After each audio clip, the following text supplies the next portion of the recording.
போயிருக்கேன், பட் இவ்வளோ தண்ணி நான் பார்க்கல. இடம் என்ன இடம் நீங்கள் நல்லா சொல்லுங்க. செம்ம தண்ணிங்க. நீச்சல் தெரியாது. எந்த இடம் நீங்கள் தான் சொல்ல போறீங்க?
ஃபர்ஸ்ட் டைம் வந்திருக்கோம். இங்கே பார்த்தீங்கன்னா ரொம்ப கூட்டம் இருக்கும்னு நினச்சேன். ஆனால் எல்லாரும் இதெல்லாம் போயிட்டு இருப்பாங்க. நம்ம காரில் தான் வந்தேன். பார்த்தீங்கன்னா அங்கே முன்னாடியே கார்லாம் ஸ்டாப் பண்ண சொல்லிட்டாங்க.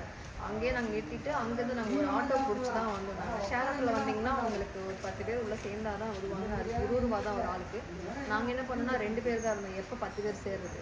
அதனால் 2 பேர் மட்டும் நாங்கள் 150 ரூபா கேட்டாங்க. ஸோ அந்த 150 ரூபா கொடுத்து இங்கே இறங்கிட்டோம். ஸோ இப்போ நடந்து போயிட்டுருக்கோம்.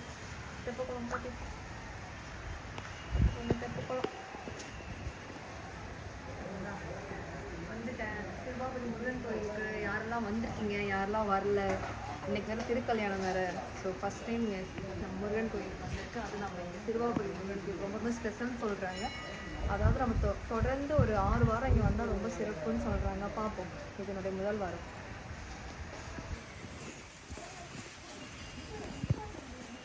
எல்லோரும் பார்த்திங்கன்னா சிறுவாபுரி கோயில் ரொம்ப கூட்டமாக இருக்கும். அங்கே போனால் நம்மளால் உள்ளே போய் சாமியை பார்க்க முடியாது அப்படி இப்படிலாம் சொல்கிறாங்க. அப்படிலாம் கிடையவே கிடையாது. நீங்கள் மனசு வச்சுட்டிங்கன்னா கண்டிப்பாக வந்துடுங்க. அதாவது இங்கே என்ன சொல்கிறாங்கன்னா எனக்கு தெரியாது. பட் இங்கே நான் எனக்கு இங்கே வந்ததுக்கப்புறம் எனக்கு சொன்ன விஷயத்த நான் உங்ககிட்ட சொல்கிறேன். சிறுவாபுரி முருகன் கோயில் பார்த்திங்கன்னா சென்னையில் திருவள்ளூர் மாவட்டம் அந்த பக்கம்தான் இருக்குது. திருவள்ளூர் மாவட்டம் தானே? ஐயோ, சிறுவாபுரி திருவள்ளூர் மாவட்டம் இல்லையா? கரெக்டாக தான் சொல்லிக்கிறேன்னு நினைக்கிறேன். திருவள்ளூர் மாவட்டம் சைடு தான் வருது. செங்கல்பட்டுலாம் இந்த பக்கமாக இருக்குது. செங்கல்பட்டு நம்மளே போட்டு குழப்புறாங்க. செங்கல்பட்டு இந்த பக்கம் இல்லையா? இந்த பக்கம் தான் இருக்காங்க. நீங்கள் தெரியலைங்க. பட் நீங்கள் சென்னையில் நீங்கள் சிறுவாபுரி நீங்கள் போட்டிங்கன்னா கரெக்டாக அந்த லொக்கேஷனுக்கு வந்துடும். சரிங்களா?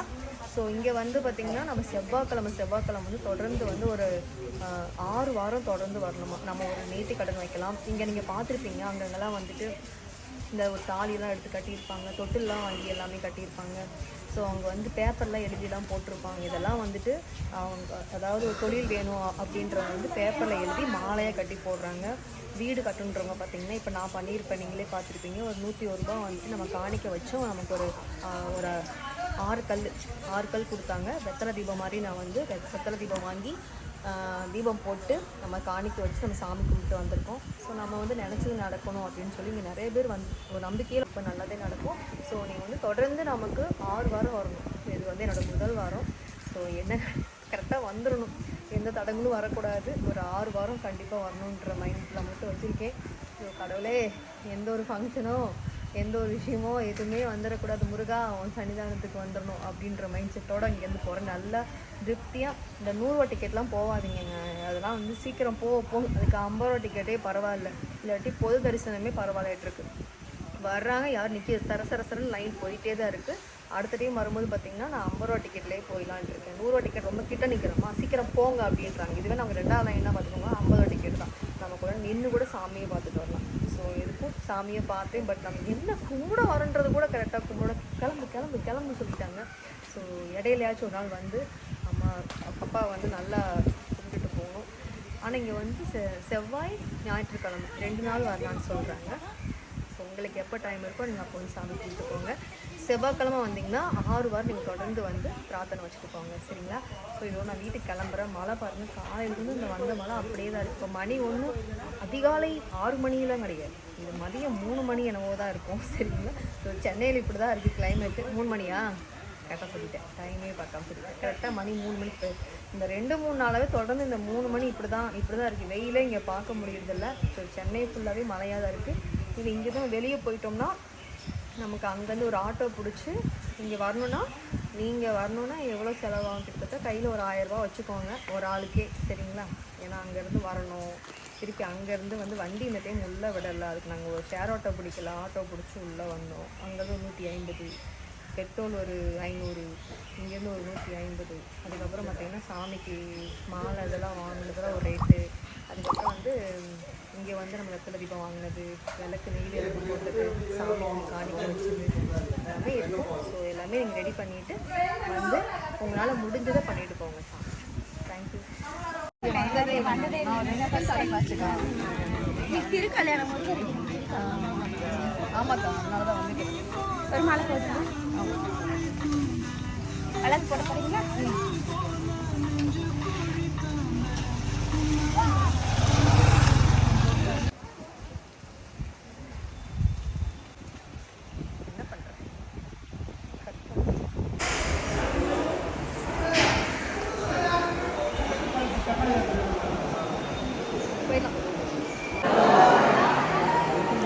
திருப்புங்க ஜகா. போயிடலாம்.